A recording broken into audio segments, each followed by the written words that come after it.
What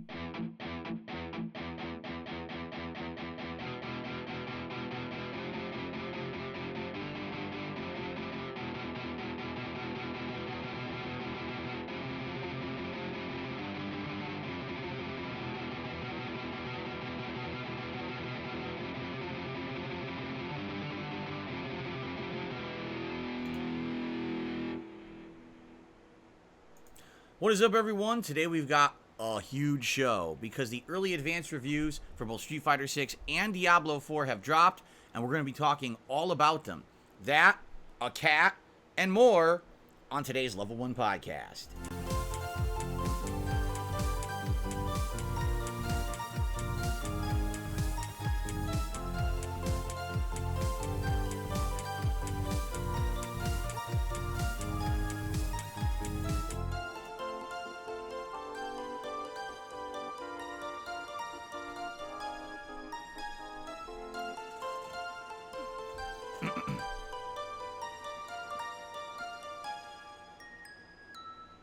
Alrighty, everyone. Welcome to the show. Today is Tuesday, May 30th, 2023. One day left in the month. However, this is my final streaming day of May because I will be off tomorrow. And it just so happens that today is a really, really great day to be here on the podcast because, ladies and gentlemen, news happened. And it wasn't on my day off. Something weird is going on. I think the planet rotated a little bit too slowly. Because usually it's my day off when all the big gaming news happens. And in this case, stuff actually happened we could talk about on the show. Okay? And the good news is, it's really momentous. It's stuff we've been waiting for. We've been waiting to hear these early reviews for both Street Fighter 6 and Diablo 4 for a while. We wanted to hear about what are the games all about? How much content is in them? What about the different modes? And now we have answers to all of those questions this morning, which we're going to talk about in depth on this podcast. In fact, I get the feeling that today there will be a lot of people making definitive decisions on what games they'll actually be buying in the near future because of these early reviews. So, I'm excited. We're going to talk about both in depth here on the show, plus the usual as we talk about scheduling and the like. I actually have a big update for all of you in regards to Star Wars Jedi Survivor. I'd actually like to give you kind of my final thoughts on the game because it is official. We did actually beat the game last night, which I didn't expect. In fact, a lot of people didn't expect it. It's a little weird. Every time I play a game, people cannot judge how long the playthrough will be. This was no exception where people thought it would be a much longer playthrough and I would actually need extra streams, and we didn't. So we're going to talk about that on the show today. Also, we are on the precipice of a new month, which means new decorations. The next time you see me on this show, we will have a whole new backdrop for Street Fighter Month, also known as June 2023. In addition to that, folks, we jumped the gun a little bit. We have new animations on the stream.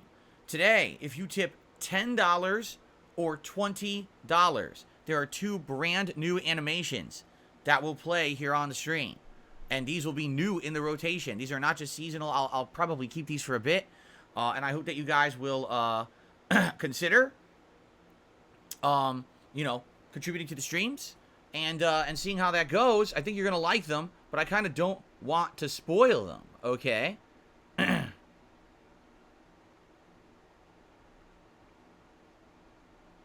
Anyway, so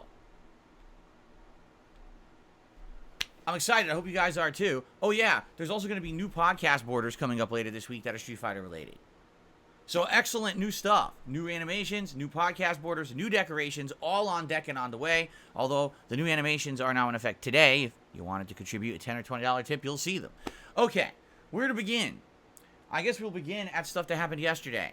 All right? So yesterday, first of all, I went into my closet and I pulled out a bunch of stuff that I realized I could probably use for decorations for the new backdrop for the month of June. And I actually found a good variety of stuff that is Street Fighter related that I will have out here for the month, which will be pretty exciting. So that's cool, and that's coming up again on Thursday when I return from my break. It's going to be a variety of stuff. Previous months, as you can see, I've just had big pieces of art. I will have that, but at the same time, I'm going to have something a little different for the month of June. And a lot of Street Fighter related odds and ends. All right, so that should be pretty neat. Now, last night, we did a late night stream of Star Wars Jedi Survivor. Admittedly, this game, all the hype for it has died because the game performed so poorly on most formats, you know, PC and Xbox particularly, it ran pretty poorly, tons of crashes, issues with the frame rate and consistency. I heard that the PS5 version was much better. But most people, sadly, just didn't care about the game after hearing how bad it was at launch about a month ago. But I persevered and persisted and kept playing it and toughed through it. And I sadly have to say, it's good. And why is that sad? Because the game got such a negative rep because it performed so poorly graphically. It's sad that a game that has great gameplay elements, a really interesting story, great exploration, cool optional side quests, and challenge bosses, sadly is a game that most people don't really remember or even talked about after the first week because it ran so poorly. That's sad. It actually is a good game. So, just so you guys know, last night, we had a late night stream, and I actually went late. Usually my late night streams are around 2 hours long. This one went just around under 3 hours long, okay? We got to the next to last level, which was a Empire Star base, basically. We took it on. We you know, fought all these tough combat challenges in it. You know, had a big showdown at the end. There was an epic boss fight. I won't spoil it, but there's an epic boss fight there that sadly I feel was not very well executed. I thought it was kind of not well done because it kept making you replay giant segments of it, which was pretty dumb. But then we got to the final area. The final area was exciting. A big epic final boss fight, and the ending of the story was quite good. You know, and it was weird because a lot of people were like, there's no way you're beating this tonight. Aren't you aware you have 2 to 3 more segments to go? But then I easily beat it. And I'm like, I guess what it is a lot of people had issue with the end of the game because the end of the game, the final star base that you're fighting all these Empire troops, is quite challenging. There's a ton of enemies. But I had some really good abilities. I had the ability to do a great lift where you can lift a bunch of enemies at once. I had the ability to do the ultra push. So all I was doing essentially was going to the edges, lift everyone up, and pushing them off the edges. And that was it. I was group killing guys that I guess you should have had otherwise to fight individually, which would have been a pain. But I didn't have to do that. I was utilizing my abilities well at the end of the game, and I felt very powerful because of that. And apparently a lot of people also had issues with the final boss, but I beat him one shot. So, I don't know. It's kind of like, it's opposite for me, right? Whatever affects everyone out there, I get the opposite effect. If there's something that everyone claims is super easy, it's hard for me and it takes me forever to beat it. If there's something that's like really tough, then I one-shot it, right? That's the course of action for me. I don't know why. I'm always the opposite of everybody else. I still remember to this day, the final, the first Dark Souls 3 DLC, the one where you go down to the Ringed City, and it has that dragon at the end. And everyone said that was like the hardest boss at that point in Dark Souls history. And I like beat it in a few tries. No problem. Wasn't a big deal. And everyone was like, how did he do it so fast? Like, I don't know. Anyway, so, it was a great ending to the game, I feel. And my overall thoughts on Jedi Survivor are thus, okay? It's better than the first game. It literally is, it has distinct improvements over Fallen Order. The combat, the stance changing, even the open world exploration and optional content aspects of it are better in my opinion. The cool optional challenge boss fights, like, it's all well done. Really it is. There's a few, you know, things in that regard to criticize, but not that many. I really do feel like distinctly it's a better game than the first game. The combat in particular dramatically improved with force power implementation and the stance changing with the sabers. It's really fun. The story is good. The story kept me intrigued the entire game, especially some of those last few twists in the last few hours of the game. I was like, wow, what the heck? If anything, the one complaint, outside of the performance, which we'll talk about, is that the pacing at the beginning of the game is bad. When you start the game, you get an intro segment that's like 2 hours long, and that's okay. But then you go to an open world of Kobo, but you can't really do everything there, and a lot of the stuff there is way too tough. Come to find out, oh, Kobos were supposed to come back over and over the course of the game when you get more abilities and you get more leveling. It's like, that's great, but then why throw you into that right away at the beginning? Why not give you an introductory world where it's kind of like story-based and then say, okay, now you're in the open world and this is where you come back. It's like they did it too early. And by doing it too early, you feel like the game is too daunting and maybe too challenging. But then when you realize what's going on and you come back later, you actually like it. So I did think that was kind of silly the way that they did that. But outside of that, I loved the game. All right? However, the performance kills this game. You know, a month. The game was released now for a month, okay? And every time I played it, we had graphical problems. The frame rate would tank right in the middle of combat. making it very tough to keep track of what was going on. Half the time you lose track of what's going on the screen where you're like 60 frames, 10 frames, 30 frames, 45 frames, 22 frames, 50 frames. Like, I can't tell. It's like scattered all over the place, man. You know? And in addition to that, the game bugs, the crashes. Oh, horrendous crashes at the worst times. Play through a 15-20 minute segment of a dungeon. Oops, game just crashes. Reload. Oh, you're at the beginning of the dungeon. Start over. What the hell is that? A modern game that doesn't have checkpoints, so you get screwed over because the game isn't stable.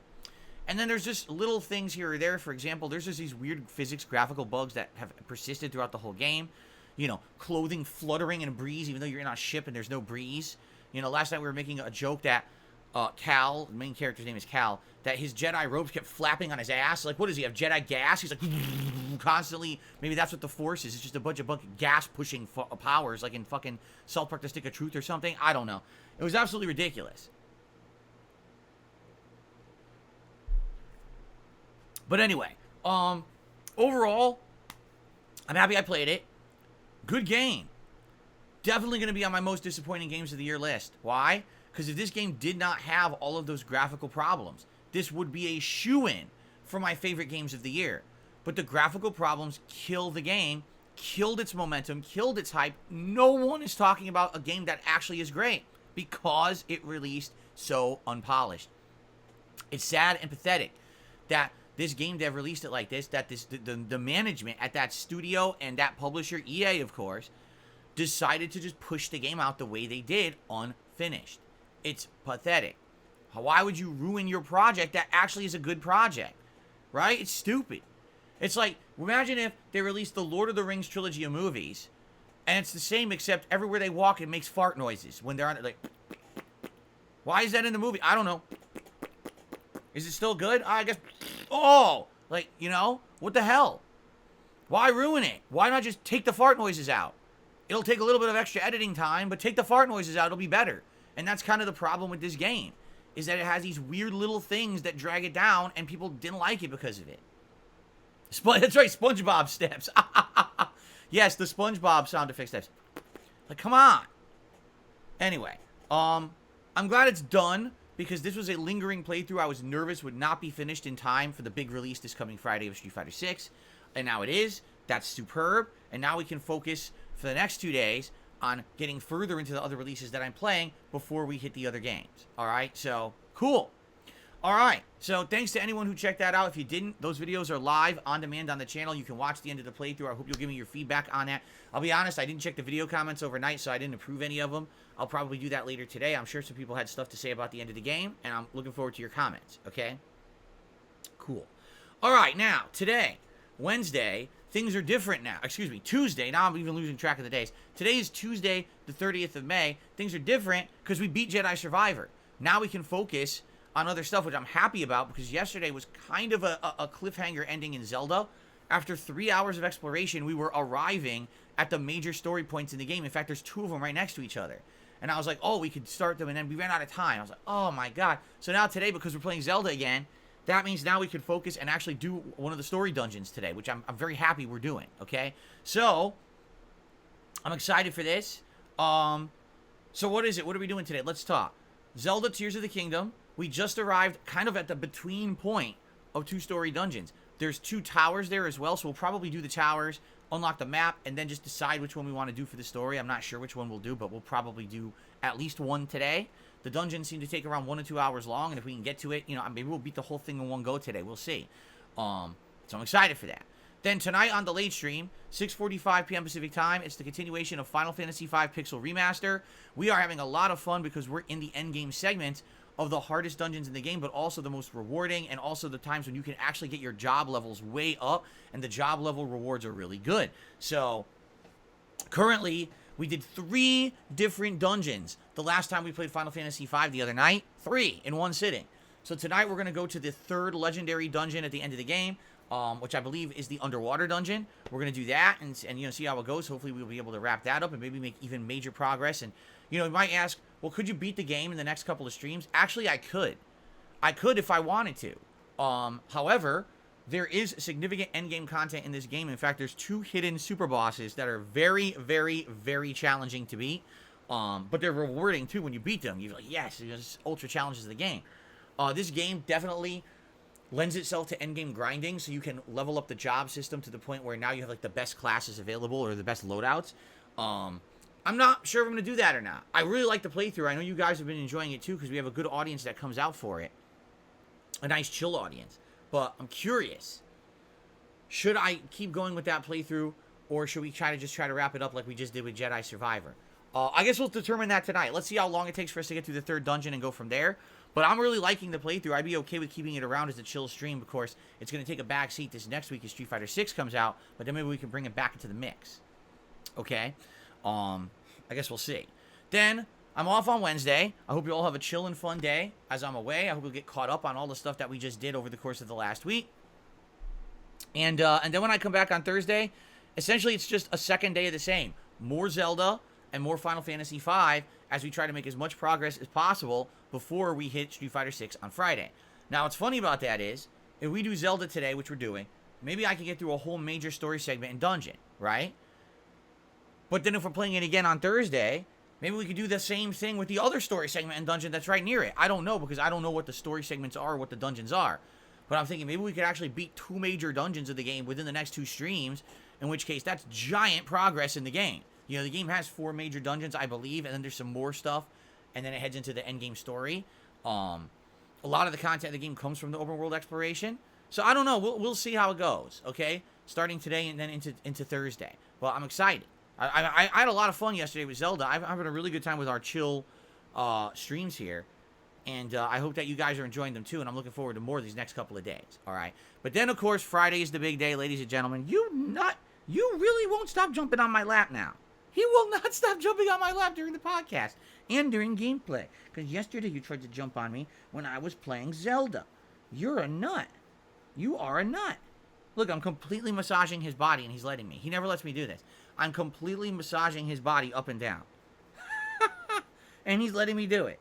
You are something else. All right, you got to get off my lap, buddy. I'm sorry. I keep telling you we can't do this. Look at this. He's like a big wet water weenie. Woo! Woo! Jasper, look at the camera. Look up. Jasper, look up. He won't look up.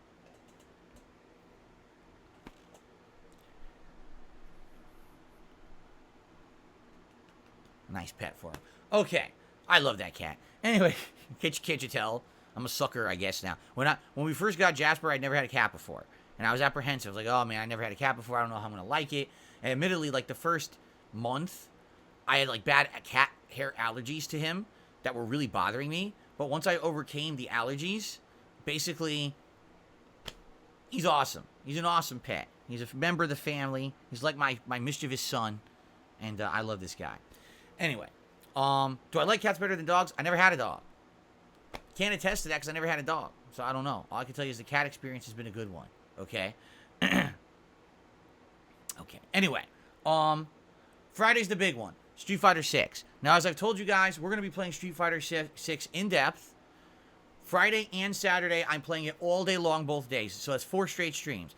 Sunday, we'll take a break from it to do my React stream, DSP versus the Internet, during Sunday's daytime stream. But then Sunday night, we go back to it, okay? Now, the determining factor here of how much Street Fighter we play is if we're going to jump into Diablo 4 as well, or if we're just going to keep playing Street Fighter all week. Because I would play it for the whole damn week if you guys liked it enough, all right? But the question remains to be seen, is it going to be something that's that good, or do we maybe play a few days, get kind of burnt out, and say, all right, we want variety, let's split it up, let's do something different, let's balance Street Fighter with something else, so that way it's not just too much overload, right? We'll have to see. We'll have to play it kind of a wait-and-see attitude, all right? Now, I have some answers in regards to this because the new reviews have come out, the early reviews. I want to talk about that because I actually have some of the data here saved up. So we'll talk about that in a moment, okay? But anyway, then we have to make a decision. Will we be doing Diablo 4 or not? Diablo 4 comes out, I believe it's like midnight on the 5th or officially on the 6th of June. So we'd still have, 3 or more days to focus solely on Street Fighter 6 before Diablo 4 would even be available. Okay, so we have a few days to decide. But here's the main thing, and we've been talking about this for days. We have to continue this conversation. I can't play Zelda and Diablo 4 at the same time. It's just not going to work. Okay, I'm telling you, it's not going to work. They're both going to be large RPGs. Are they different styles of RPGs? Absolutely they are. right? But Zelda's open world, action based with some RPG and puzzle elements, while Diablo is the kind of, top down, point click, lots of repetitive style gameplay. Interesting. It is interesting. Apparently the story's, kind of interesting, but at the same time, each one has a lot of open world kind of grindy style gameplay. Both of them are going to be considered interactive chill style streams. Street Fighter, I got to focus on the game. But these games, more interactive, more fun when we're talking and everything. But I don't see how I could play two at once. I'm just being honest, okay? I don't see it. Now, with 3 hours of Zelda today and 3 hours of Zelda tomorrow, we're basically talking, I'll be around 30 plus hours into Zelda. And if we actually get through a major dungeon today and tomorrow, we may actually be more than halfway through the story of the game at this point. All right? That's a lot of time invested to then say, oh, well, I've decided to drop Zelda so we can play Diablo. And I'll be honest, I feel that if we put Zelda on hiatus, okay, I'm going to have a real hard time bringing it back. Because let's say we put Zelda on hiatus and we focus on Street Fighter 6 and Diablo. Then later on this month, we got games like Amnesia the Bunker, and we've also got Final Fantasy 16. Those are going to be the games everyone wants to see and hear about. So once we're done with all of that, what are we talking? July? Now I'm going to try to bring back Zelda? I don't know. I think at that point, people will just not give two craps about Zelda. You know what I mean? They'll be done with it. But the thing is, right now, I do have a good audience for Zelda. When I play Zelda, we're getting roughly between 300, 350 viewers. It depends. And, the audience is engaged. They're helping me with the game. They're supportive. I mean, it's not over-the-top support, but it's pretty good support. I have no complaints. I'm enjoying the Zelda playthrough. So it's kind of a very tough decision for me. What do you do when you're in the midst of a playthrough that's going well, but now you've got all this other new hype stuff coming out? How do you make that determining decision, right?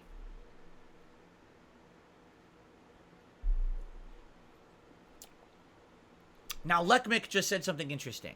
Lekmik says, why not just play Zelda as a late-night stream? You just played Oblivion for 5+ months as only late-night streams. Why not do that with Zelda?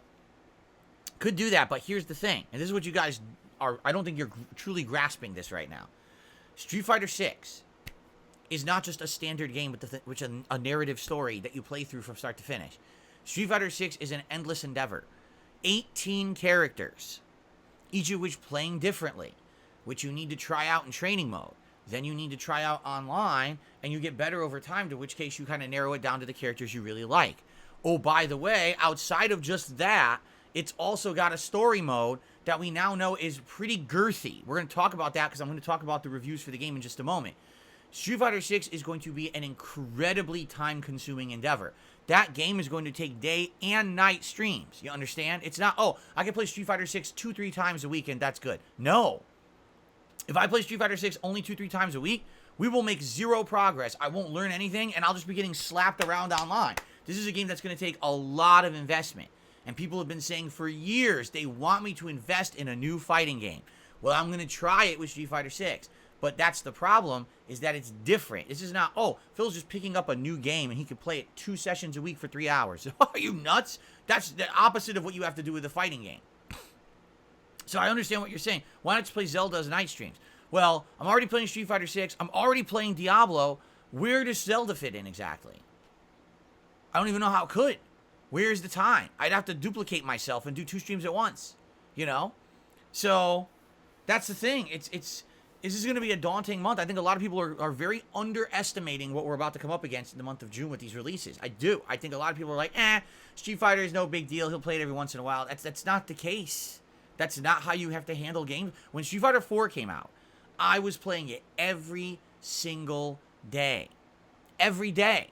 Without fail for weeks on end. That was the only game that I was playing on my channels. I did Dan Madness, Blanca Madness, Balrog Madness, Ryu Madness, Zangief Madness. Every day was a new set. Every day was a new attempt to play with a different character and learn them. And then varying between. You see what I'm saying? Like,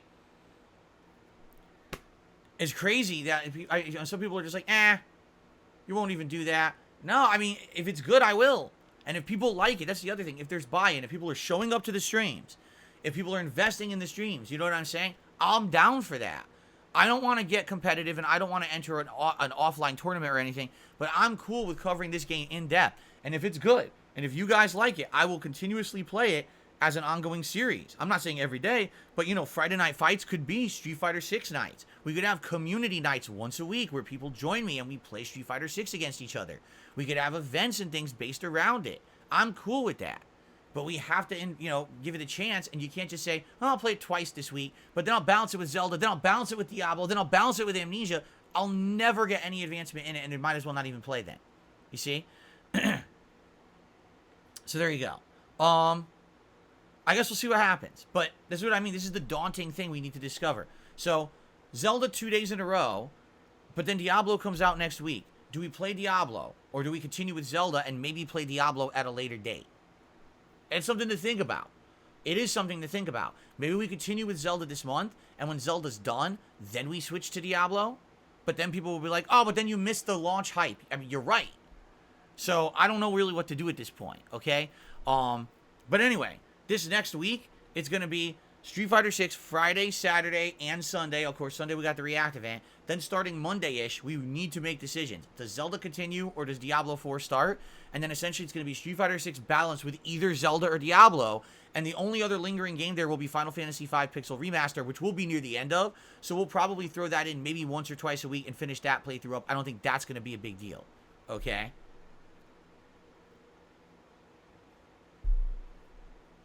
Okay. So, there you have it. Let's talk. Let's determine what we want to do in this regard moving forward. But we got to wait a little bit to determine that. Okay? All right. Let's do it. Let's talk about these reviews, because I know this is what everyone wants to talk about.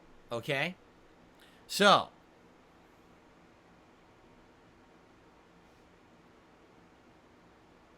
got to get it open here.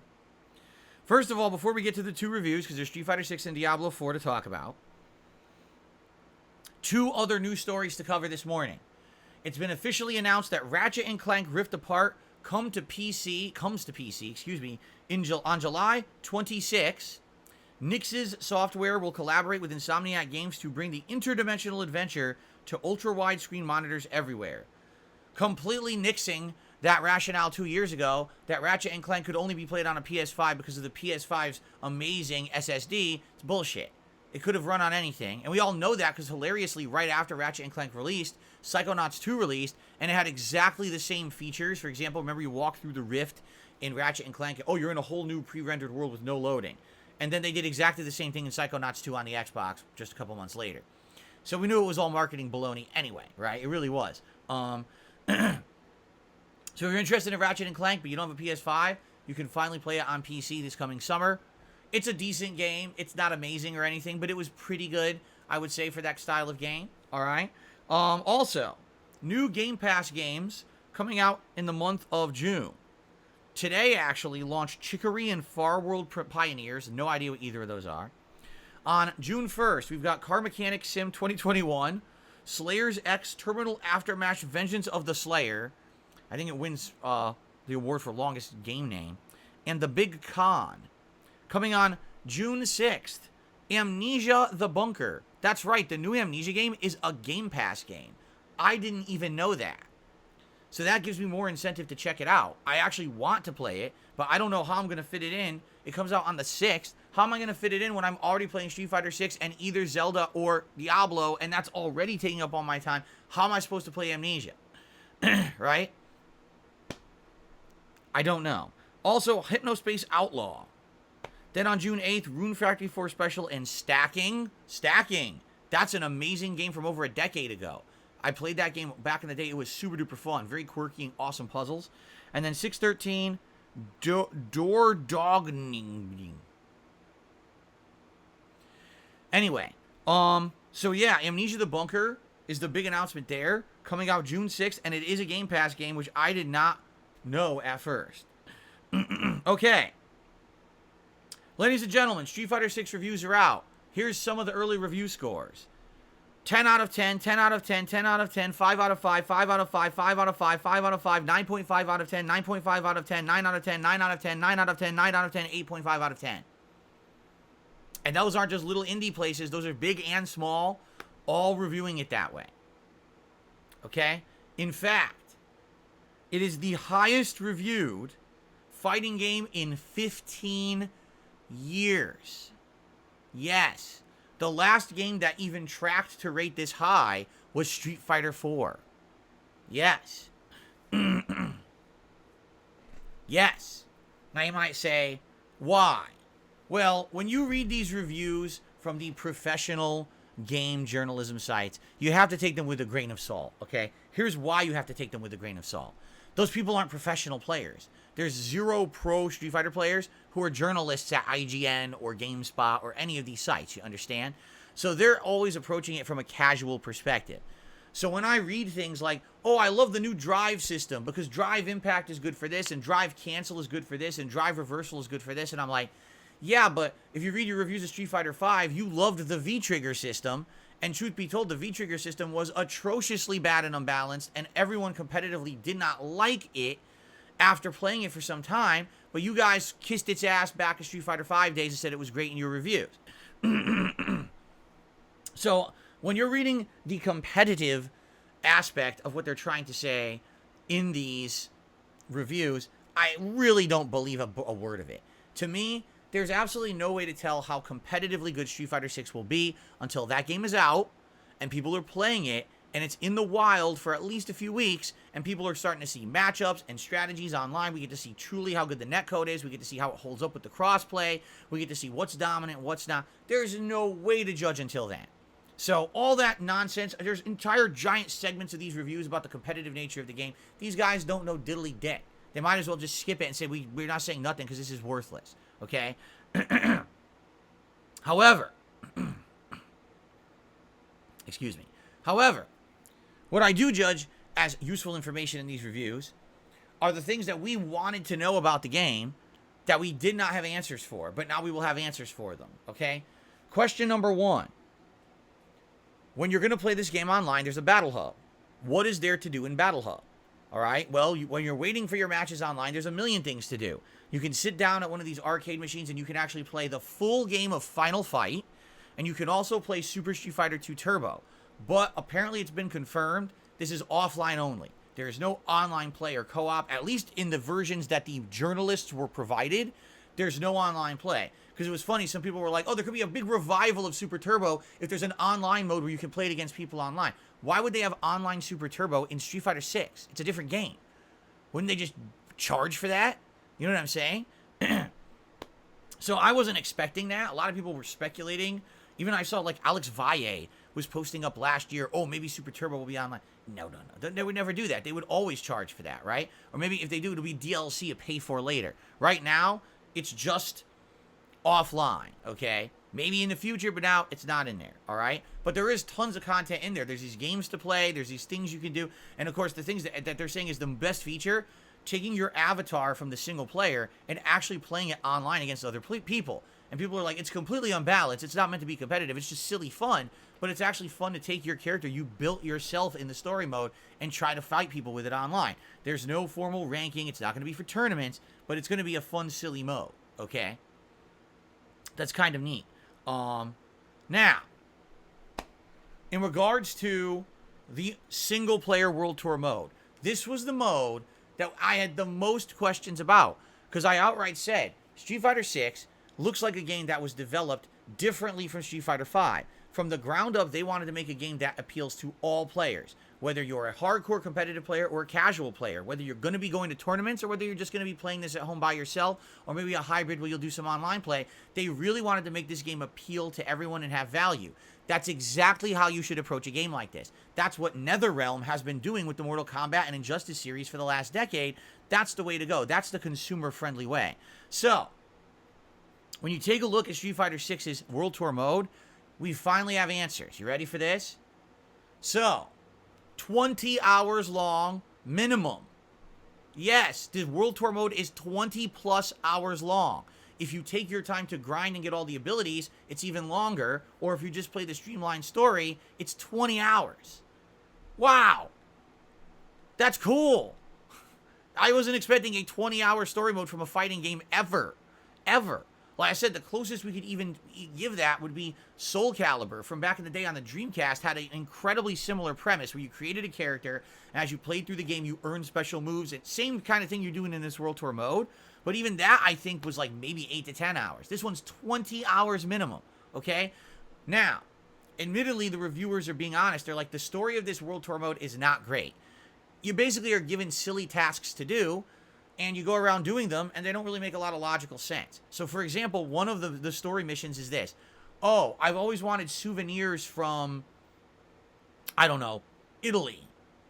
So you fly to Italy, and you beat people up in the streets, and eventually you fight like a gang leader or whatever. At the end, you earn souvenirs that you bring back. It's like, if you wanted a souvenir from Italy, why didn't you just buy something online at like Amazon? Like, why did you fly to Italy to beat people up? So the story actually does not make much sense. It's just silly. The story is just meant to be like a nonsensical story. But some of the best praise I'm actually seeing about the mode is that people are like, it's Street Fighter plus Yakuza. You're running through the streets, you're fighting random enemies, you're doing silly challenges and leveling up. It's not meant to be taken seriously in any way. It's more silly fun. And if you're okay with that, if you like Yakuza, you're probably really going to like the story mode of this game. Also, there's 18 characters to interact with. And each one, you have to do some tasks and things, then you earn their special moves. However, there are two major criticisms I'm seeing of the story mode. The first criticism is that it basically takes way too long to master a character. So what does that mean? Let's say you run into E Honda, and E Honda says, I want to teach you the ways of the sumo. So here's a series of tasks. So he gives you the tasks. Okay, great. You go do the level 1 challenges, and you'll learn a few special moves or whatever. But basically, the more that you do tasks for E Honda, the more you level up those abilities. And if you master them, now you're like way powerful with these abilities. But apparently, from what I'm to understand, it takes a ton of time to level these up. The guy, one of the reviewers that I read, I think it was the IGN review, he said, so I played the story mode for 20 hours, and I basically stuck with Ken and Luke's abilities. Those were his favorite abilities. So he stuck with those two trainers and tried to level those up the whole game. He said by the end of the game, and he had mostly stuck with those abilities, he didn't master either. 20 hours of gameplay, he hadn't even mastered those abilities. So he's like, that's what I'm trying to tell you. Like, if you play through the game, you'll want to casually probably be swapping between the styles to get new special moves, which is great, but you'll never, ever feel like overpowered because it takes very, very long to master. But here's the thing. If you're someone who actually really likes this mode, maybe you'll get immersed in it. Maybe you'll enjoy the grind, and you'll want to keep going because you always feel more powerful when you get to the next level of this move or whatever, and therefore you'll get hooked on it. So there's potential. There might be people who do not give a crap about online competitive play of Street Fighter, but will buy Street Fighter 6 and play it for its World Tour mode and love it. And then maybe once you really massively level up your character, your avatar, now you take them online to the random, player matches or whatever, and you see how your avatar stacks up against others that people have made after doing the World Tour mode. And the thing is, the more you play World Tour, the better you'll do on that online mode because your character has leveled up further, you see? So it seems like a mix. Like, to me, that sounds good. The other major criticism, again, is that basically the story doesn't really matter. The story is just a means for a reason to do this stuff. But they're like, yeah, you're never going to feel meaningful. It's not like you're taking down Shadaloo, or it's not like you're doing anything crazy. You're just kind of going through the world doing silly things. And as long as you're okay with that, you should enjoy the game. But take it more as not a super serious playthrough, not a super serious campaign. You'll probably enjoy it. But some people were looking for something more. They're like, it's not like the story mode of Street Fighter V that had a serious narrative. This doesn't have that at all. It's more just kind of a mess around mode. Okay?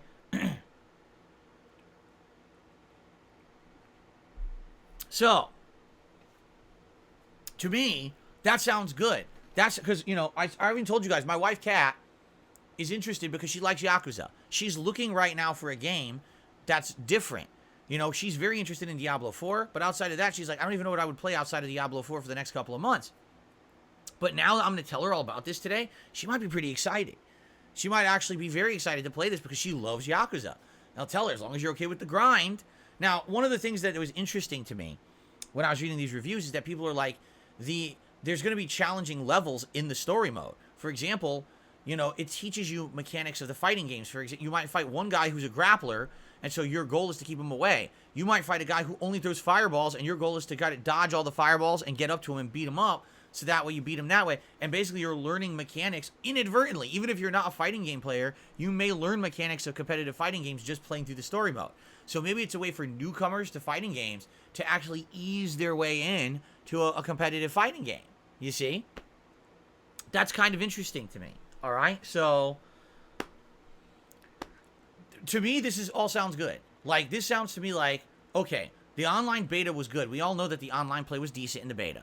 Looks like the characters are interesting. We don't know until we actually get into the online play of the real game how balanced they'll be. But from all intents and purposes, competitively, the game seems to be lined up to be good. But when you tell me they put all this time and effort into other modes, the Battle Hub having side content and different things to do that are kind of chill time killers. The World Tour mode, that is a completely separate mode from anything competitive that also can be played and enjoyed. That's the total package to me. And that's why I think this game is reviewing so highly. Because it's a little something for everyone. It's not just, oh, we only listen to the competitive players. That's all we care about. Here's, just that. And if we ever put more content, we'll add it slowly. Now, it's the worst attitude to have. And that's exactly what they did with Street Fighter V. And that's why that game was so bad at launch. Here, they've learned from their mistakes. All right? And that's why I'm telling you guys, when I start playing Street Fighter 6 on Friday, okay? Admittedly, I don't think we'll do story mode on Friday unless you guys want it. I think we'll just try various different characters in training mode and take them online and try to do some competitive play. I'm thinking that's my Friday. But then on Saturday, I think we will actually try World Tour mode. We'll take my avatar that I created in the beta, import them, and jump them in and do some of the story and see how it goes. Because this is essentially going to be a mode that I'm probably going to play over time as well. All right? But I know the focus will be the online play for me. But I want to play this story mode too. It sounds fun. I like Yakuza. I obviously like Street Fighter. I want to make my own character. I want to be the most ridiculous character. I want to be able to do, like, grappling juggles, but I also want to do, like, zoning. I want to do, like, the stupidest hybrid character you've ever seen that just, it's not viable, but somehow it'll work. You know what I mean? Anyway, so, yeah, so I am down for Street Fighter 6. The reviews are basically saying this game is great, okay? So I'm psyched now. I hope that you guys are pumped, too. And again, if you're someone who is kind of on the fence about if you want to check it out or not, sounds to me like one of the best single-player modes ever in a fighting game. Just being honest. Even the story mode of, like, Mortal Kombat, what is that, like 4 or 5 hours long? It's fun, but it's done really fast. And then outside of the crypt mode, there's really not much else to do. This game sounds like it's going to have a lot to do. So you might want to consider it, even if you're not going to play it competitively. And, of course, modern mode, which now lets all your inputs be eased up. No actual, directional inputs, rounded motions or charge motions needed. Just push a direction and a button to do a special move.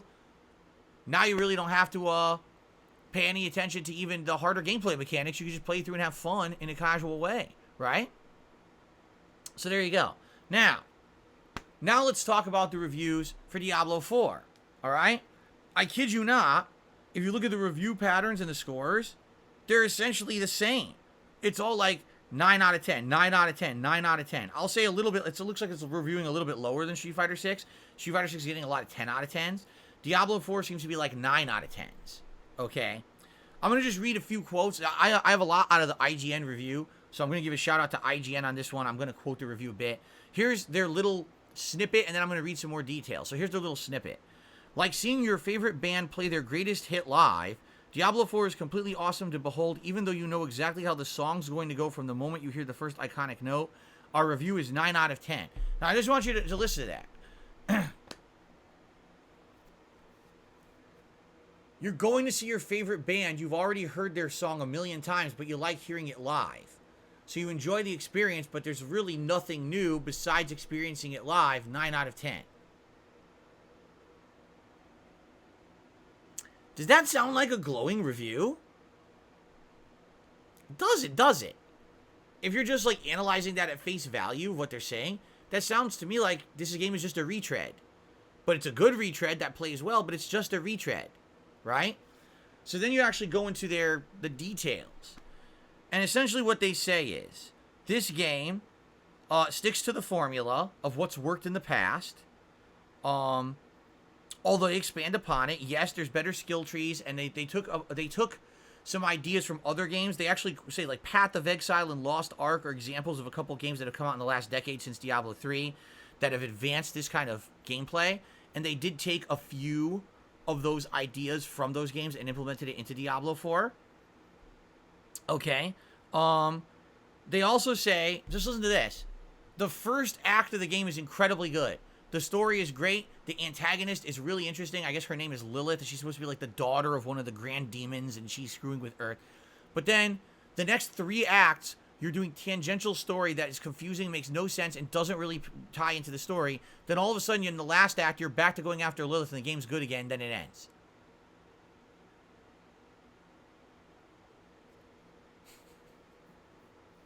I'm not going to say anything yet. I'm just going to, this is stuff to mull over, right?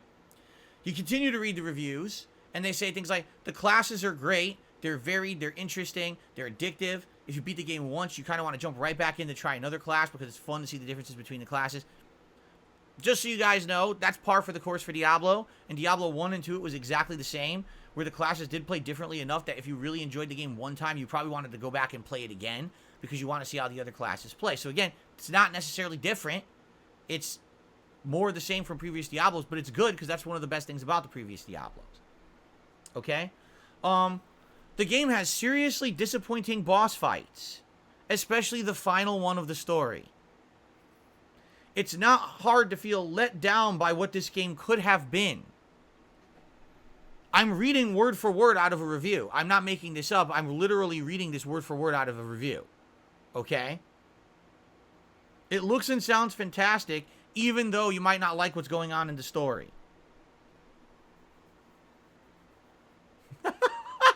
Okay, let's continue. All right, I'm not making this up. I swear I'm reading it. Okay? Also, the game has lots of bugs. Here's an example of a game-crippling bug that everyone will complain about. If you're playing the sorcerer class, you're constantly teleporting around. However, be prepared to get stuck in the ground literally hundreds of times because Blizzard didn't account for vertical geometry changes.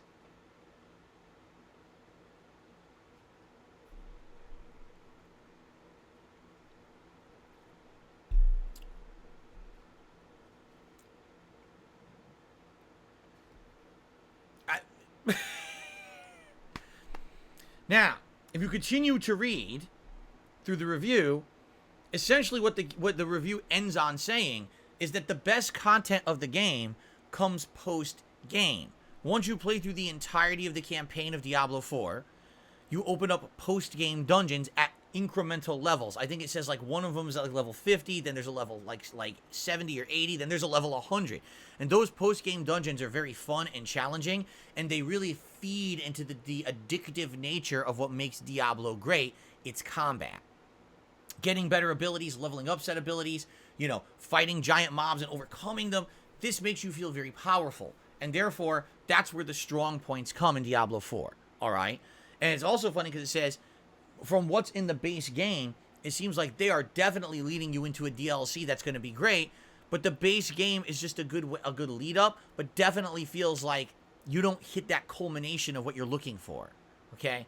So I just want to review what I just read, okay? It's a retread that plays much like classic Diablo, doesn't innovate that much, although it has some modern innovations for the last decade, not that many. Feels like you're kind of going home to a classic that you've already played, but it still feels good. The story is only good 40% of the time because the entire middle chunk of the game is completely superfluous and a waste of your time.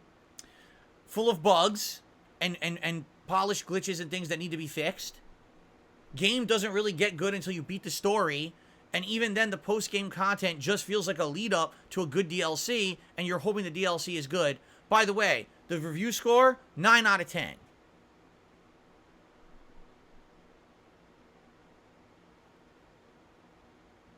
I wish I was making it up.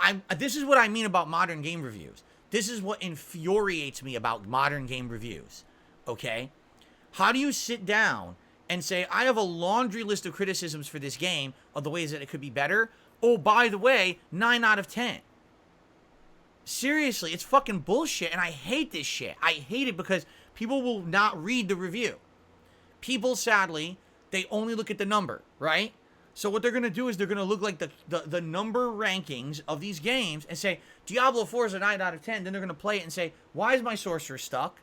Why is the game so boring in the middle? Why is the story stupid? Why is it not good until I've already beaten the story, which took like 40, 50 hours? Why am I now only getting to good content? Do you see? So this is what drives me nuts about modern game reviews. Where is the responsibility? I understand that Diablo is a ginormous game. I understand that it's a flagship title for Blizzard. I understand that people will be playing and talking about it like crazy this month coming up. Does that mean that it just by default should get a high review score? I don't get it. If your entire review is criticism saying the game should be better, here's why. But then you give it a 9 out of 10, you might as well just delete the text out of your review. Really. This is what always drives me nuts about these reviews. They do not scale them properly. How can you give one game a 9 out of 10 and say it's nearly flawless, give another game a 9 out of 10 and say it has tons of flaws? You can't do that. There is someone at that publication, IGN, that company, they're called the fucking editor. What the editor's job is to do is to read these reviews and to say to the people who wrote them, you have to scale this properly. You can't say 25 negative things about the game and give it a nearly flawless score. It doesn't work that way. There has to be a level of objectivity to your review. Yes, there is subjectivity as well, but just because you had a blast with the game doesn't ignore the 25 flaws you pointed out. It can't be a 9 out of 10. Go back to your fucking desk and rescore the game properly, you irresponsible jackass. And then you kick them on the ass with a giant boot, boom, and you knock them back to their desk and you make them actually do their jobs. Instead, it seems like these major publications are a bunch of fluff piece idiots. They will literally kiss the butts of these games and have it fucking go way high scores for no reason. Why? Why is everyone pussyfooting around games media and games journalism? Just fucking be responsible and do your jobs. Because then people would say, oh, it's a good game, but it's not great. They should have done a better job. Why are you afraid to say that to Blizzard? What are they going to do? Cry? Not give you the review copy? Fuck Blizzard. Be honest about the game. Stop kissing butt. I'm tired of this shit. Because then no one can judge fairly what's good and what's not. You can't have a fucking review that has a million criticisms and give it a 9 out of 10. You're a liar. An irresponsible liar.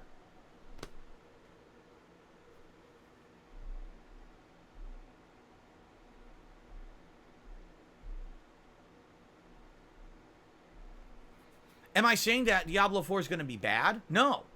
From what I'm hearing, honestly, okay, that review is telling me that I might like it, and here's why. I got hooked on the the addictive, grinding nature of Diablo 1 and 2. That's the appeal, and it's funny because they criticized that the boss fights are not good. Well, I don't really remember the boss fights at all of Diablo 1 and 2. I remember getting addicted to going to dungeons, the combat loot, using my abilities and feeling more overpowered every time I leveled up, finding a new piece of gear that now gave me awesome new abilities or enhanced what I already had in my build, and now because of that, now I can really pull off stuff I couldn't do before, or try a different twist on my build or whatever. You know what I'm saying? So to me, it sounds like it's something that I would like. It sounds like they've abandoned the problems of Diablo 3 that kind of made the game not very fun, and this one they definitely made fun. Like Diablo 3, I never felt kind of falling into that addictive kind of grind that I had in Diablo 1 and 2. In fact, I felt it was more of a chore and not very fun. But there's people who are saying this game is way more similar to Diablo 1 and 2 and is getting back that hook that people loved in those original two games, right? That's cool. And I guess the question is, would that translate well for me to streams for you guys? And the way I'm approaching it is I think it would, as long as we approach it as chill streaming content.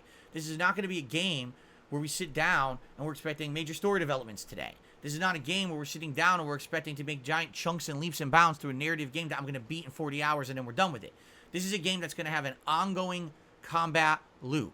A game where it's, maybe 2 hours, 3 times a week. We make good progress. We have chill streams, interactive streams where we're talking while I'm doing the combat loop and gameplay and stuff. You know what I'm saying? That, to me, is how this game could be successful on DSPGaming. It's not going to be like a standard playthrough. It can't be, because that's not how the game is designed. Yes, it has a narrative, but the narrative isn't even the best part of the game. The best part of the game is the combat and the post-game grinding content where you're always looking for that next piece of awesome loot that you grab, and now all of a sudden your build went way better. You know what I mean? Kind of like Hades. Hades, where, yes, it's about the combat. Yeah, there's a story, but who cares about the story? It's all about the combat, getting the better builds and just dominating the enemies and stuff. That's what Hades excelled on, right? That's kind of what I'm thinking, is that's exactly how it could work. But then I would need the buy-in from the audience that you guys are going to actually come and chill and support that content, because it's very different from the kind of content that I make. Quite frankly, when do you ever see me play this style of game? Right? It's very different. Very different. With Zelda, we already have some buy-in. We already have people who are showing up to the streams and they're enjoying the playthrough and know what to expect. But with Diablo, not really. I've only really played a game like Diablo once ever, and the playthrough didn't do good. And that was over a decade ago. But maybe today, with the changes to the content I've made and everything, it would. All right? So I think that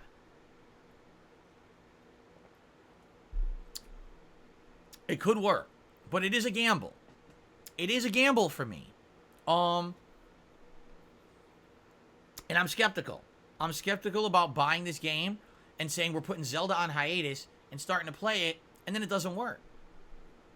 So I don't know. Again, I'm still undecided and on the fence. I don't know if I should keep playing Zelda or if I should keep playing Diablo. What I would say is Diablo seems like it's going to be an addictive game for someone who wants a time sink style game that's going to be addictive and fun, and you know, you like looting and you like, you know, competitive combat loops. That's really what it's going to be. So don't expect a great story. Don't expect, you know, this game to blow your socks off when it comes to innovation or narrative. But if you want a game that's going to hook you, that's what Diablo was always good at, quite frankly. So I guess we'll see. Let's see what happens in the next week. I got Zelda 2 more times. We got Street Fighter 6 this weekend. And then over the weekend, we're all going to sit down together and try to make this determination. Do I try Diablo or do we keep going with Zelda? And we have to make that decision.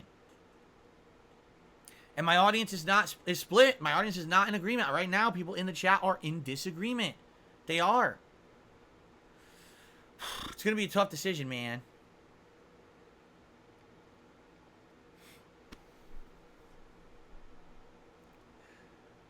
See, look at this. Oh my God, people just right now in chat. I got 2 or 3 people saying, we love Zelda. We were already in Zelda. Keep going with Zelda. You can't put Zelda on the shelf. And then you got someone else. Oh, I changed my name on YouTube to say The Buy-In. My name is literally now The Buy-In, and I'm buying into Diablo, and I'm here for it. And DZ Ape did a super chat. Diablo would be lit. It would be lit.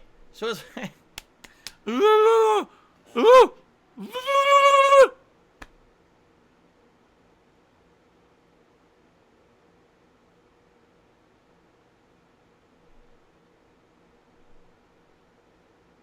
I don't know. Magic 8 Ball. Will we be able to come to a definitive conclusion on what to play by early next week?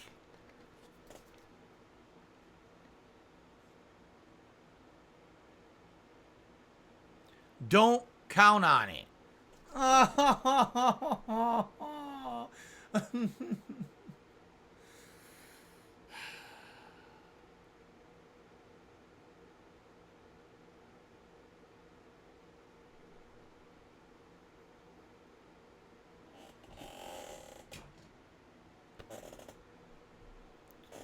Son of a bitch. All right. Well, guys, let's continue to think about this. I guess also it'll be depending on how today and tomorrow go in Zelda, right? If we have a really great time in Zelda and we're making great progress or whatever, it might make more sense to continue with Zelda in the short term. What if I could beat Zelda in a week or two, right? And then we could finish Zelda by the middle of June, and then we could actually focus heavily on Diablo later. Maybe we should do that.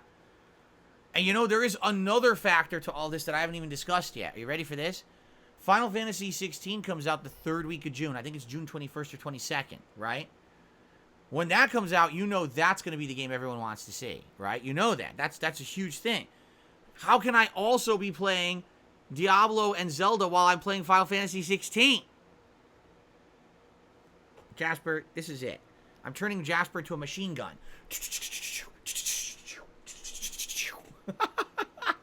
He keeps jumping on me. Stop jumping on me, you nut. You're not going to sit on my lap today. I keep telling you, you can't sit on my lap when I'm streaming. Absolutely not. In bed, he sometimes snuggles and stuff. That's okay. But not when I'm streaming. Okay. Do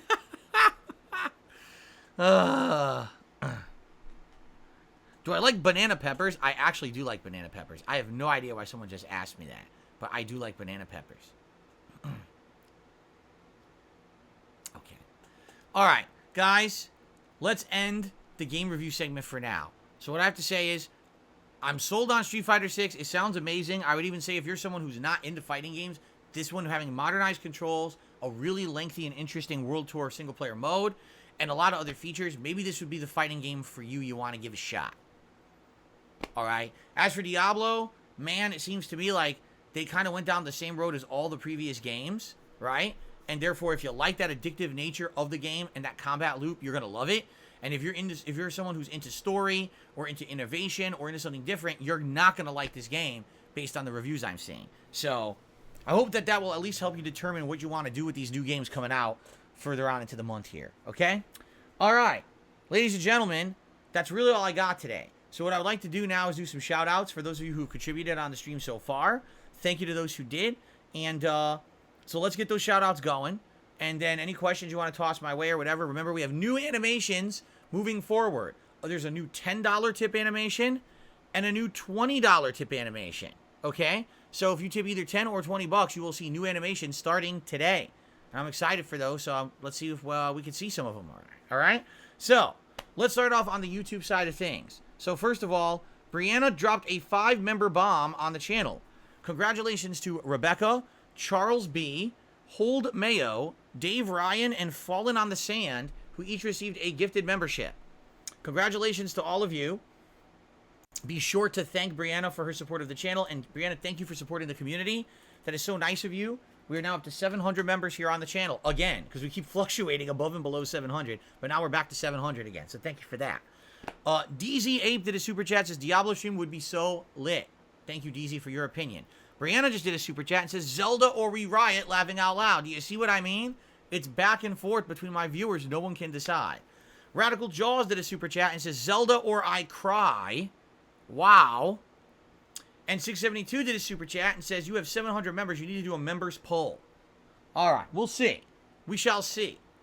You know what I'm curious about? What if we do a members-only poll, but then we also do a public poll? Would there be a difference? Would there be a split between the members go one way and the public goes another way?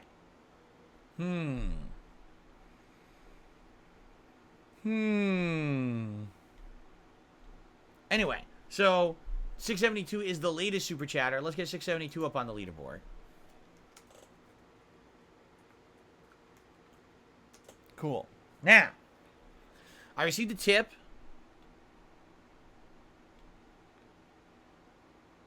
It is Hotel Dude, who tipped me $2. That's the first tip of the day. Let's get Hotel Dude on the leaderboard and see what he has to say. Dude. Hotel Dude. I love saying it like that. Dude. Hotel Dude. You can't just say Hotel Dude. You have to say Hotel Dude. Hotel Dude says, do you really... Wait a minute. Do you really know which game you're playing will make a big difference with support in viewers? Don't most people come because of the personality of the streamer and to have fun with others in chat? That's why I watch. Some do.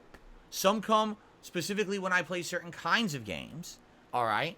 And in reality, what we have to realize is the real factor here is longevity. And what do I mean by that? Okay? Zelda's an incredibly long game, but if you just do the story, you could probably beat it in about 50 hours. Okay? Diablo's a long game. If you just stick to the story, you'll beat it faster, but that's actually not the point of Diablo. Diablo gets better when you play it more because it's the combat that's really the hook of the game. Either game is a huge investment. And when you're making an investment like that, right? The question is, what game will more people want to see longer and will actually keep showing up for? You don't want to have a game where you play it for 2 weeks and then no one cares about it anymore. Because now you kind of wasted that time investment on a game that you're never going to see the end of, right? I guess we'll see, but that's what I mean. Like, it's not just about, what will people show up and support, because people will just show up and support whatever you play because they like you. That's true. That's really not the concern. The concern is I'm trying to entertain an audience. I want to keep that level of entertainment factor going. I want people to keep showing up for those streams because they like what I'm playing as well as me. Or else, what's the point? I might as well just do the Level 1 podcast all day, every day and never play a video game, right? But obviously people are here for the gameplay as well, right? I hear what you're saying. By the way, if you're wondering why I keep touching my beard and my face, it itches today. I get the feeling it's my allergies. I'm shaving later today, which is good, because it's been bothering me this past week. I think that once I shave and shower and get, it'll make me feel a little better, because, like, itching. My nose is itching. My lip is itching. I'm like, stupid allergies are getting to me right now. So that's what's going on here. If you're like, what the hell is he touching his beard for so much? That's why. Okay. So thank you very much, Hotel Dude, for the first tip of the day. Swapping back to the YouTube side of things, we've got Radical Jaws did another super chat. He says, Zelda or I will put my face into pollen. That is incredibly a bad idea. Number one, you need to be able to breathe. Number two, you might have an allergic reaction where your head will swell up to the size of like a ginormous watermelon. And last thing you want is people, you know, mistaking your head for a watermelon, especially during the summer season. It could be pretty dangerous. Thank you for the super chat. Jim Ryan himself has done a super chat and says, Diablo!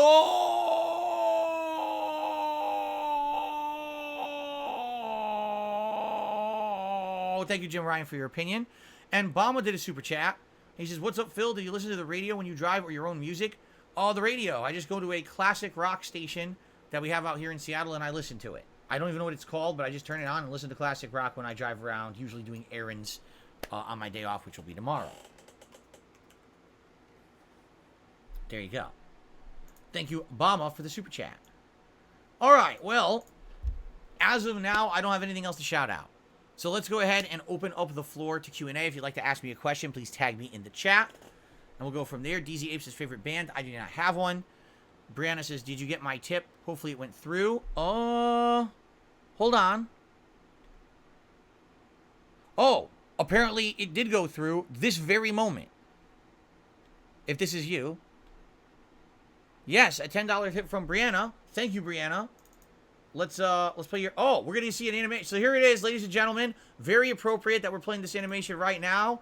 Thank you, Brianna, for a $10 tip. Enjoy that one. I know you enjoy that one. Oh, yeah. Thanks for the support, and thanks for the fairy smoochies. Oh, yeah. Yes. Very nice. So thank you for the $10 tip, Brianna, and let's see what she has to say. Thanks for the great streams lately. I love seeing games I haven't seen before, like Final Fantasy pixel games. Hope you'll play Zelda Majora's Mask or the Ocarina of Time for a night stream someday. I've played both, but I played them both on the 3DS back in the day. And they were fun playthroughs, but it was a long time ago. What I would hope is eventually they'll have a way to play those games on the modern consoles, because I have a 3DS XL that has a capture device built into it. I haven't used it in a ton of years, and I don't even know if it would actively work. If I just plugged it into my PC, it might not even work anymore. By the way, they don't support it anymore. There's no more software updates or anything for it. It's outdated at this point. So I don't even know how I would actively do a playthrough of one of those games unless it's available on the Switch, which I don't think it is, right? So we'll see. Maybe one day I'll replay them. I remember the playthroughs, and I remember liking the games. Is it? Radical Jaw says Ocarina of Time is now on Switch Online. Is it? Oh, you see, I don't have it. Because I don't have that level. I only have the Super Nintendo and regular Nintendo levels. I don't have the premium level. Is there a place it lists those games? Like, if I go to Nintendo Switch Online, will it list the games that are available if I get the premium service? I'm curious. I don't know if it does or not.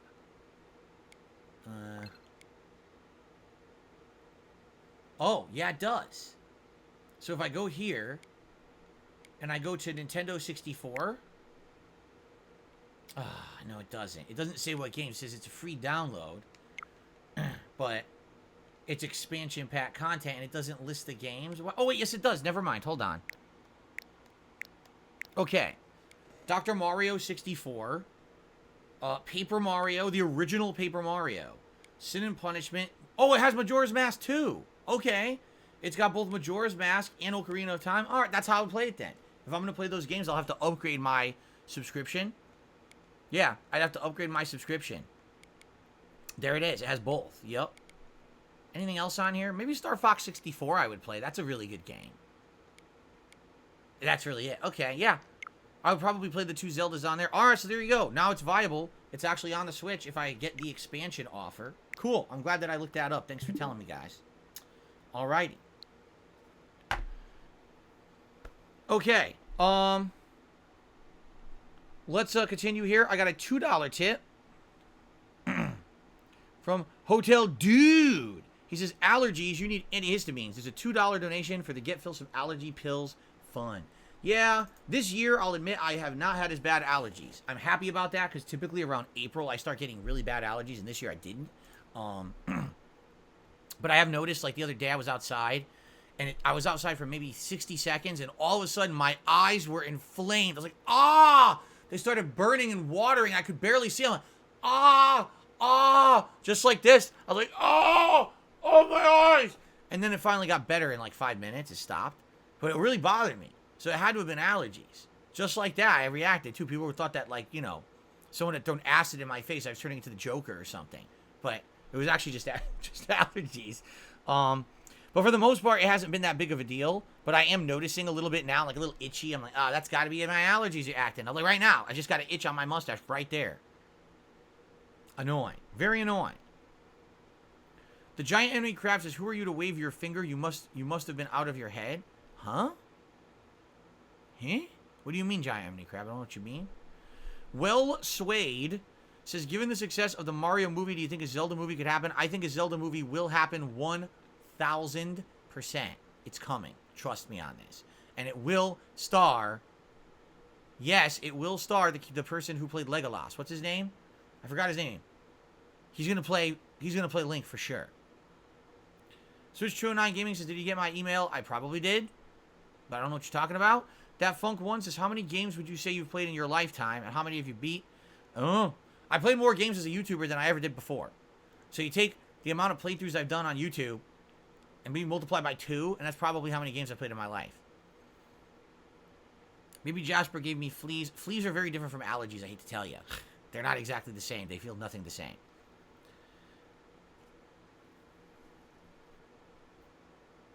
Okay. Ramrod, yes. A new YouTube short on DSP Reacts. A 6-year-old video reemerges. One that people still talk about to this day. Someone made a short of it. I said, why not? It's been live on the channel all this time. Might as well do a short to highlight it. And now people will probably go watch the original video. So there you go. New YouTube short on DSP Reacts today. John says, a Zelda movie would be good if Nintendo gets the lore right. Yeah, but the problem is, what's the lore? What lore do they even follow? The lore of the original games? The lore of the Ocarina plot line? The lore of the Wind Waker world? The lore of the Skyward Sword? The lore of the Breath of the Wild? They're all different. And then they claim they tie together, but they never make any sense. So how do you, or maybe make your own lore. We're going to make our own Zelda movie lore that's separate from all the other lores. Right? I don't know what they would do. No, I did not get lemon juice in my eye. It was definitely allergies. I will not be making any more shower react content, mostly because that shower's busted. That's the shower that broke, almost 2 years ago now? And I don't have money to fix it. It's got all kinds of problems. The pipes are all leaking and rusted, and there's all kinds of problems with it. I haven't used that shower in almost 2 years, so sorry, I can't do any more shower content for you guys. It's a shame. Really is a shame. No, I've never ridden in a starship, Willow. I'm pretty sure you knew that answer, though.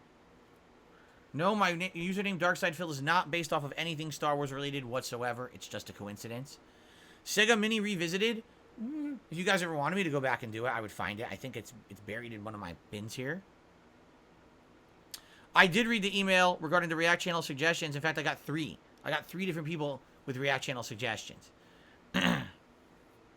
Here's a suggestion that came up that I think might be a good one. You guys ready for this one? So, as you know, every week I do a show called DSP versus the Internet. It's channel members who get to nominate the videos for that show. Ultra members are guaranteed to get their videos watched no matter what. But the standard level members have to compete, and it's been first come, first serve. A lot of people seem to have issue with that. Because they're like, oh, well, I just don't have time to post up right away, and therefore it's not fair. So how about this? Someone had an idea. How about, okay, I play it in a shuffle order. Meaning, let's say, for example, we get 50 videos nominated. I put them all into a playlist, but I hit shuffle on my phone, because you can't shuffle on the TV app, which is really fucking stupid. It doesn't let you. But you could do it on your phone, and you could sync your phone to your TV. So I could get the playlist to hit shuffle, and now it's completely random order. So it doesn't matter when you submitted your video, you have a chance to be watched, but it is completely randomized. So everyone is equal. It's not because you rushed to post you get first, it's everyone would have an equal chance, right? What do you think about that idea? I don't know about the viability of it, only because I have tried syncing my phone to TV app before, and it always seems to have issues. It'll desync and screw up. you'll hit shuffle, and then all of a sudden it'll leave the playlist and not play a video from your playlist. Like, what the fuck is this? This happens all the time because YouTube is very buggy, okay? But I'd be all right to try that, if that's what people wanted to do, as opposed to the first come, first serve mentality I've been doing.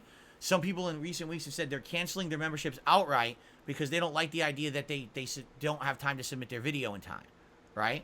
But now with Shuffle, you have the same opportunity as every other member to get your video watched.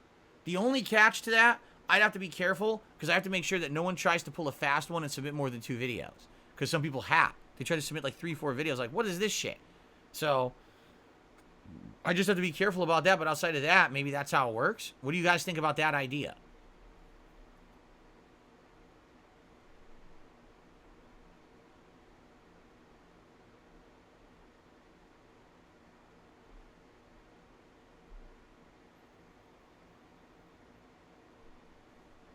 Sounds good. Some people like the idea.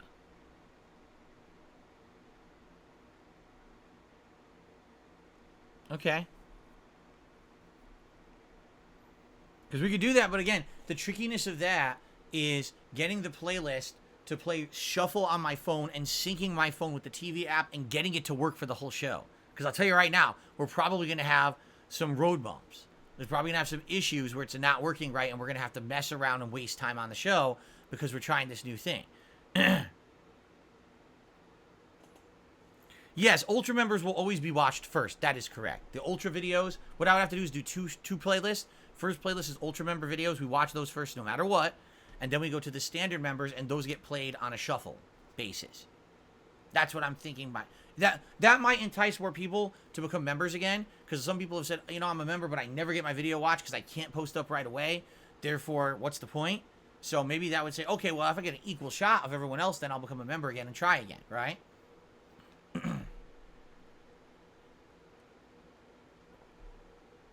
No, I never played Star Wars Jedi Academy.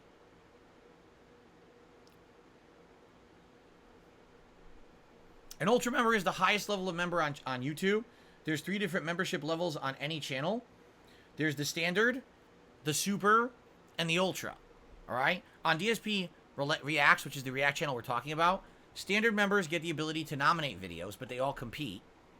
Super members get the ability to post questions up that I will answer in like a Q&A lightning round during the show once a week. And then Ultra members get the ability to actually have their video watched for sure on the show once a week. 1 video a week.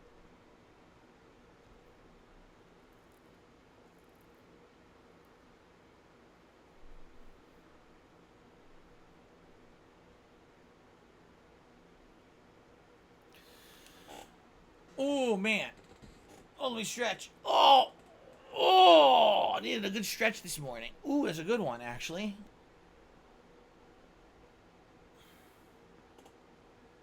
If I were stuck on an island, Street Fighter 2 Turbo or Street Fighter 4 Ultra, of course, Turbo. Super Turbo is my favorite fighting game of all time. That would be the one I would play endlessly. Liza vs. Soul did a super chat. Says, wait, you got 50,000. I only got $3,000. What are you talking about? Liza vs. Soul, what in the hell are you talking about with that super chat? I have no clue.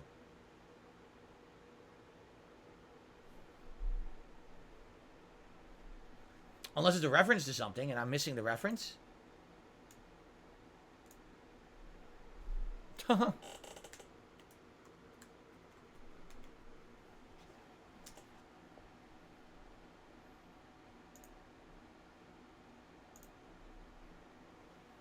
Drama alert.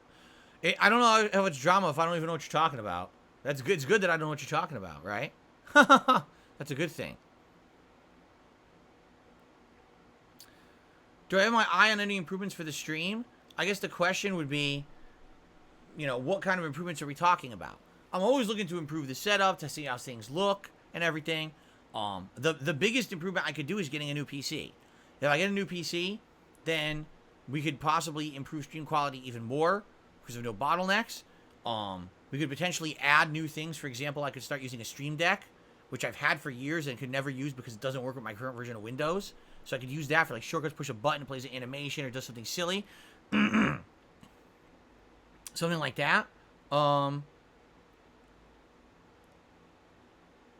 So there you go. But outside of that, I'm kind of, I can't do much till I get a PC upgrade. It's that simple. So I do not have a P.O. box, Brandon, no.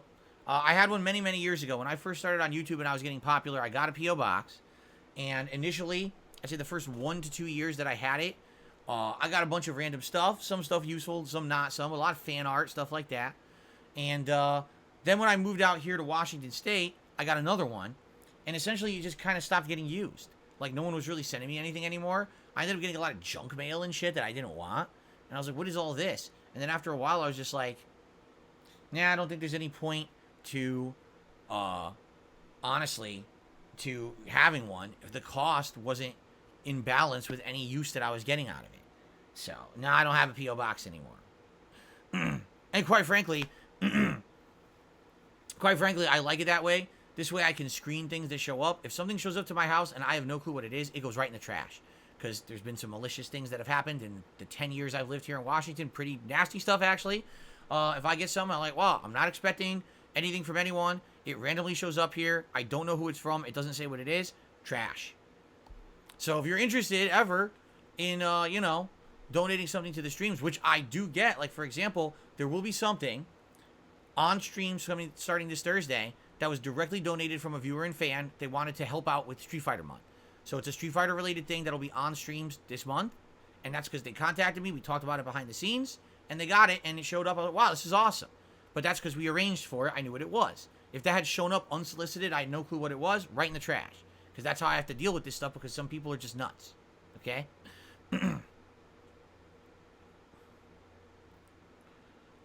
Pickleman says, any questions for him today? He had a good Memorial Day. Sure. What was your favorite food item you ate yesterday on Memorial Day? I don't know if you ate anything special, but I'm curious. Lies for Souls says, can I send you chocolates? If you really wanted to. Like, for example, I have some fans who live outside of the United States, and they've always wanted to send me, like, chocolates or delicacies from where they live. We talk about it, and sometimes they've done that. I get, like, a care package. You open it up. It's got, like, some chocolate, some cakes and stuff from their region. It's stuff I never tried before. It's kind of neat. That's happened, but I don't know, where anyone's from, or if you're just sending me a box of chocolates, it's a little weird. Like, you're going to send me Russell Stover, or what's that other one? That weird one that looks like a doily that your grandmother has on the top of her dresser. I forget what it's called. Like, don't send me that shit. That stuff's... that you put that right in the trash where it belongs, okay? But if you're going to send me some good stuff, like some unique stuff from a region I never had before, then I'll maybe consider it, all right? You take that shit, you throw it right in the trash. Russell Stover, man. It's not even chocolate. It's like wax.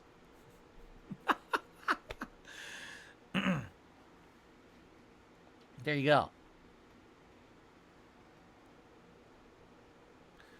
Pickleman says he had a really good cheeseburger. What did I have? Leftovers. I had leftovers. A combination of pasta and Turkey Joe's. Yeah. Very exciting. No, I've never had green eggs and ham. But I haven't met someone named Sam I Am.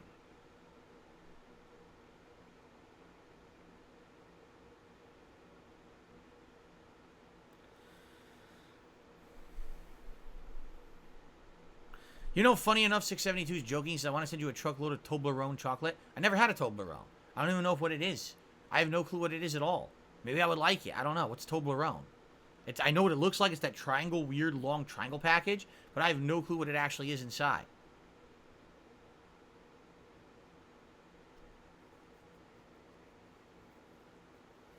Swiss chocolate? What's in it? What is it like, though?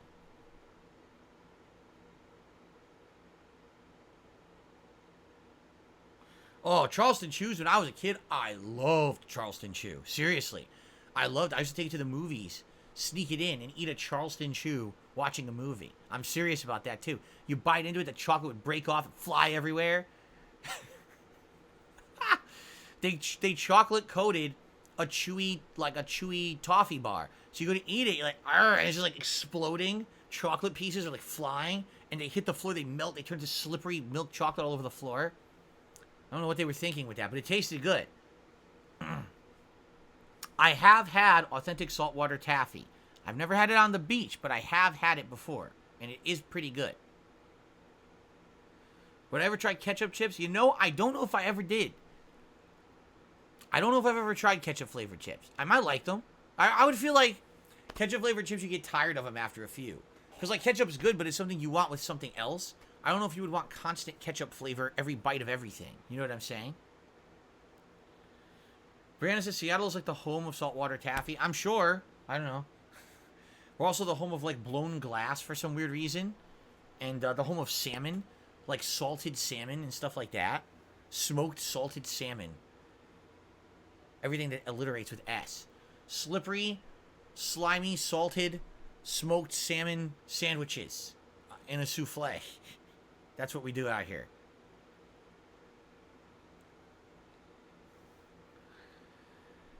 Can you send a THC related product? No, I have no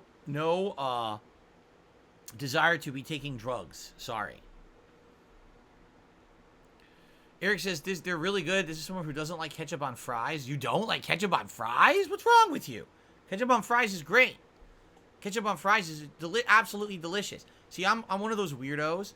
When I eat fries, if I have them in like an open package, obviously you go to McDonald's, you dip. But if you're going anywhere else, you go to a restaurant and they give you a side of fries, here's what I do. I take the bottle of ketchup and I squirt it or pour it on top of the fries. And then I grab a fry that's already covered in ketchup and eat it like that. Or I'll take a fork and I stab and eat. I don't do a pile of ketchup and dip unless it's like McDonald's shitty fries. Then I'll do that. But if I'm anywhere else with better fries, I like putting it on top and eating it like that. I don't know why. I just love it. Love it. Oh, I love it. Wish I had fries right now to do it.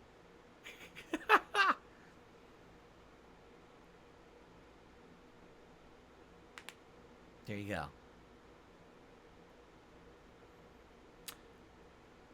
Wood says, I thought you don't like eating messy things. It's not messy if you do it right. If you do it right, you always have a spot on the fry you can pick up with no ketchup on it, or if you eat it with a fork, it's no mess at all. There you go. Did I ever dip my fries in a Frosty? That's fucking disgusting. Why are you mixing your savory salty with your sweet? What is your problem? Stop that right now.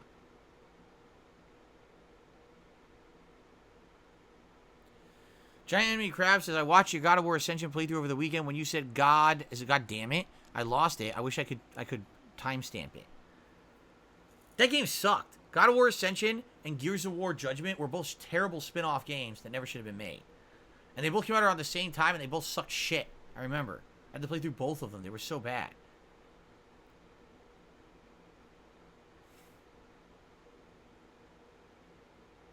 No, I've never had chocolate-covered bacon, nor do I want chocolate-covered bacon. That is absolutely disgusting. The closest I ever had was, like, salted caramel. And I like salted caramel. I think that's good.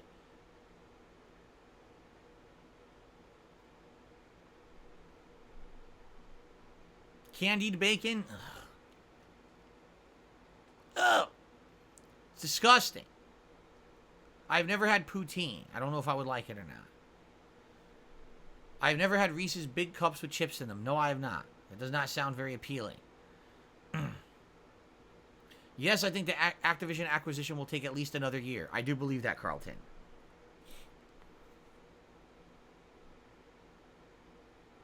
Did I ever hitchhike? I have never hitchhiked. No. Chocolate-covered bacon is actually really good. I will take your word for it. That sounds absolutely disgusting. Do I like crepes? I can't remember eating one. My wife likes crepes. She's had them before. But I don't think I've ever eaten one myself. Do I think God will be busted in Street Fighter 6? Maybe. Thoughts on the new Assassin's Creed? I can't have thoughts. It's not out yet. But I like the classic Assassin's Creed, so if it plays like that, I'll probably like it. In Florida, the deep-fried bubblegum? Yes, but in Florida, they have zombies. And in Florida, they wrestle alligators, too. So, in Florida, and what you say happens in Florida doesn't really equate to anything. Because there, it's like, you know, all bets are off. Like, in Florida, they'll shove a muffler up their ass and turn their car on. You know, like, they'll do anything. So.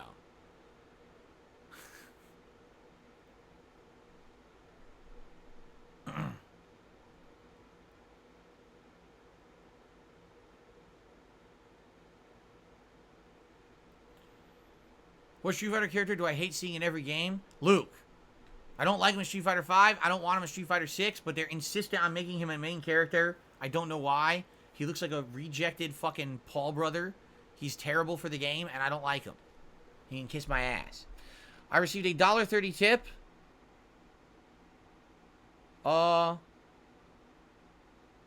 If you should pick videos from top ones on YouTube for the week, do not skip any. If you make good content for fans, memberships will happen. The way you have it now, you want people to become a member, but you don't guarantee their video will get watched. Make content worth becoming a member for. There's no way I could guarantee I'm going to watch every video in its entirety. The show would be 18 hours long. Do you not understand that I am not known as a React content creator, that this is a new experiment, this is something that I'm trying to do to diversify, and over time, perhaps it makes sense, but I can't, already people, since I instituted the React show in February, which is once a week, one major stream a week, I've gotten complaints that I'm not giving enough time to gaming, that I'm playing less games, gaming is what I'm known for, why am I doing less? It's like, because I'm doing a React show. I need time to do the other content. Well, you're doing too much. Play more games. Now you're taking too long to finish games or whatever. Now you're saying to me you want me to do more React. You can't have it both ways. I can't watch the entirety of every video. And by the way, people are submitting 15, 20-minute long videos. What do you want me to do? Watch 4 videos a show? What you're saying makes no sense. There's literally not one single person who does React content who forces themselves to watch the entirety of every video. It's insane. That's the dumbest thing I've ever heard. That's just not true.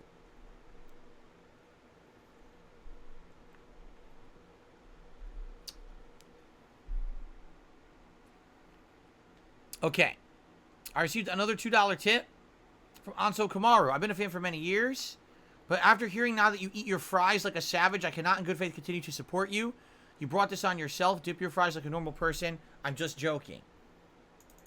It's a good thing you said you were just joking, because if not, I was about to get pretty upset with you. But anyway, thank you. Thank you for the $2 tip, Anso Kamaru. That's the classic style to eat fries. You're not supposed to dip. Dipping only became prominent when people started eating fries in a container, so they would pick it up and dip it in a dabbing fashion. Before then, whenever you ordered fries, you'd get it on a plate or in a container, and then you would splotch your condiment on top of the fry. Think about it. Cheese fries. Do you dip the fries in the cheese, or is the cheese on top of the fries? Poutine. Do you dip your fries in the mix, or is the poutine on top of the fry? You see what I'm saying? This is the only way that people do it, is because it was they started putting it in fast food containers, then they would dip. But the classic way is to put that shit on top first. They call it the old fashioned. It's the old fashioned fries. There you go. You like to dip your cheese fries? You got problems, man. I don't know what your problem is, dude. All right? Alex says he's trying to renew his membership through PayPal on a mobile device, and he's having issues. I don't know. We definitely had people doing memberships this morning, no problem. So it's not a general thing. I don't know what would cause that, Alex. Have you tried, if you're having a problem with mobile, if you tried it on a desktop? Frequently, if there's an issue with mobile, usually just going to desktop will fix it. I still don't trust mobile for anything on YouTube, and I have the apps and everything. I still don't trust it. It still has issues to this day.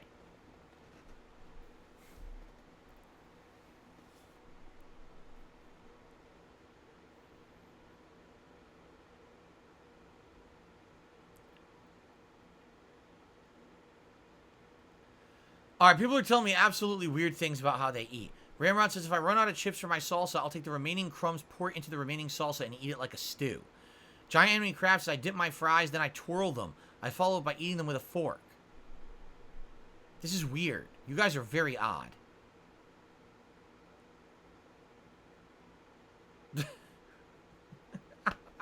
What are you speaking of? This is very odd. I received a $1.30 tip. Watch the recommended videos every week on YouTube. Everyone will know what you're reacting to. There's no drama over whose videos get watched. You're making it much harder on yourself. If you make good content, people will reciprocate.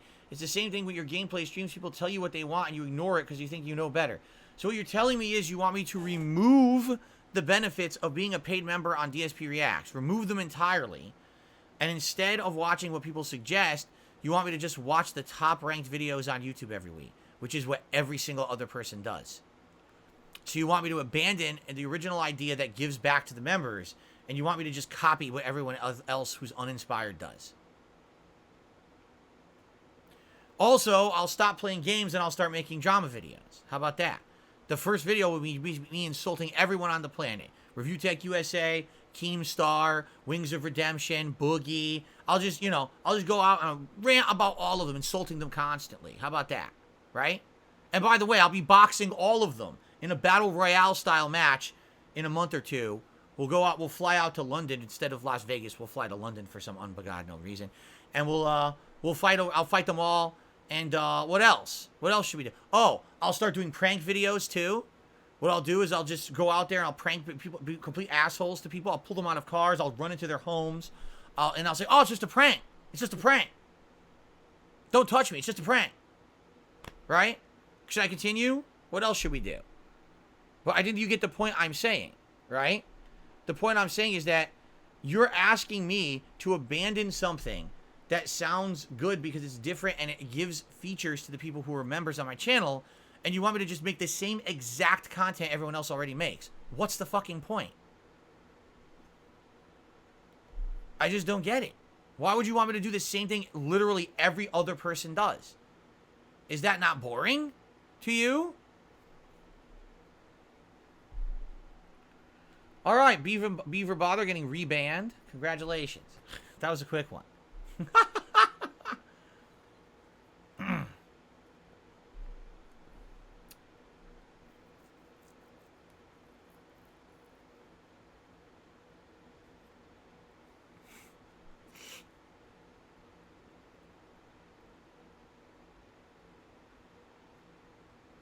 All right. Anyway, guys, we've gone late. I didn't even realize what time it was. I was talking with you guys. I completely lost track of the time. Okay? So, let us end the show. Thank you guys for a great one. This was a great one because we got to talk about all these reviews, and now we have definitive evidence on what is going to happen with these new releases. And I hope that you guys are excited, as now we know that Street Fighter 6 will have both robust online competitive mechanics as well as an interesting World Tour single-player mode. My coverage begins this coming Friday, and I hope that you guys will be here for it if at all you can be. I am very excited for it if you can't tell. Thank you for an awesome and interactive podcast, and I will see you Thursday for the next show.